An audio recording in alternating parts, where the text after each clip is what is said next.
kitchen. Join me while I make a casserole with a bag of hash browns, a pound of sausage, and a can of baked beans.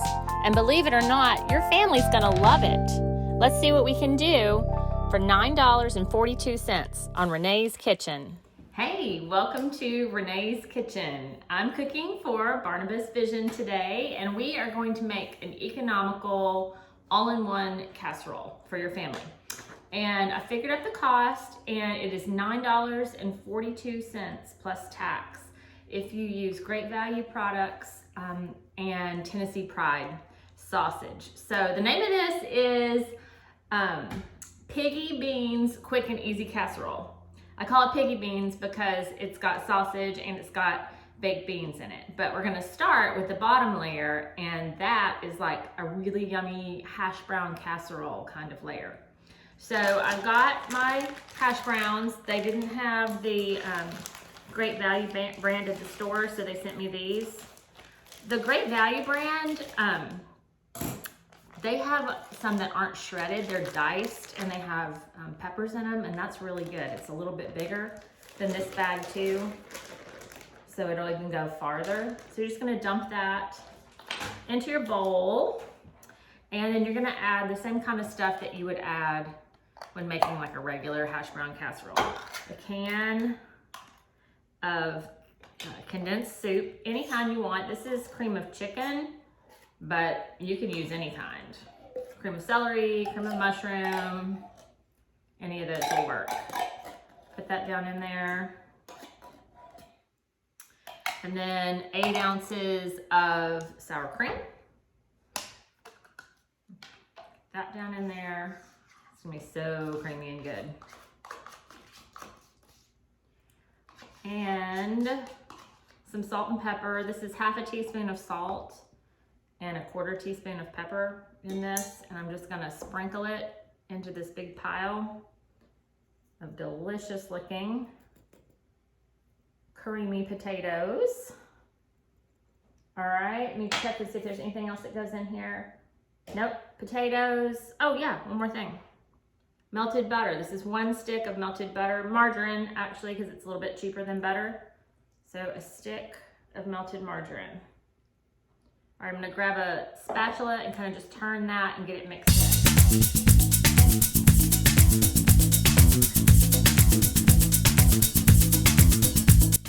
You could add cheese to this if you wanted. It just makes it more expensive. I'm trying to keep it under $10. So no cheese, and it's under $10. Oh, this looks so good. Potatoes are a really economical, filling way to feed a lot of people. I like to do baked potatoes and just do toppings on it. Hash brown potatoes like this. Even sometimes sweet potatoes. My husband and I didn't used to like those baked very much, but we've kind of just learned to eat it. We've just eaten it off and on enough times that it's pretty good. We like it. All right, I've got a greased 9x13 pan. I'm gonna just dump this down into it and kind of spread it out. Oh, it already smells good, and it's just cold potatoes and that creamy soup and sour cream.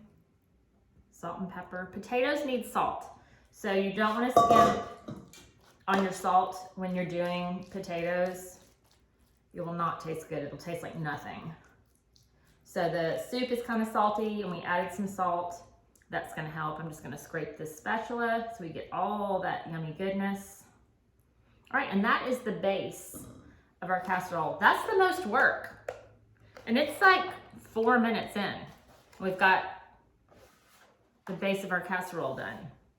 The next thing you do is you take a pound of sausage. This is just breakfast sausage. You can use whatever you want. And you're gonna crumble it raw. This is why it's so easy. Just crumble it raw over the top of the potatoes.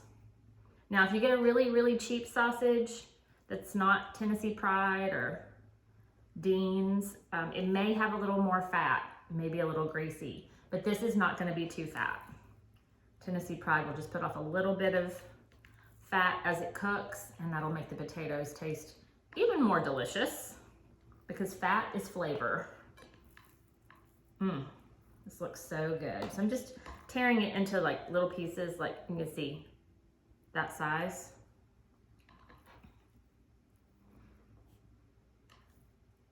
All right, it's really getting full. I was hoping that it wouldn't look like too little meat for what we're doing, but not at all. There's plenty of sausage for this size casserole dish. So all of you who have husbands who love meat like I do, I think they'll really like this casserole. All right, just a couple more pieces and we're done. My hands are kind of yucky. I'm gonna rinse them, but I'll show you this first. See how it's like kind of all across the top there. All right, let me rinse my hands.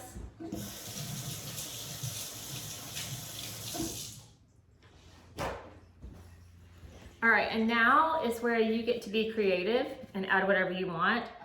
This is where you sprinkle on some seasoning. So I've got paprika. I like the color of paprika that it adds to things. I'm just doing like a half a teaspoon. I'm gonna sprinkle it over the top. And then I really love garlic powder. I think it adds a great flavor. Mine has the shaker top on it, so I'm just gonna, so you can see it. I'm just gonna sprinkle it because it's got kind of an oniony flavor from the soup. And if you get that potato mix that has onions and peppers in it, it'll already have onions. So I just add a little garlic powder, not garlic salt, garlic powder, which will have just dried garlic that's been pureed, or not pureed, but blended until it's kind of granular and it sprinkles like salt, but it's not salty. And then this is oregano. I just think oregano tastes good in a lot of applications. Mexican food uses oregano a lot. So I just sprinkled probably 1/4 teaspoon over that. And there you go. You can see the herbs and everything on top of there. The last step, and then we're done, is baked beans. You're supposed to use 2 cans of baked beans. I've just got one here to show you real quick.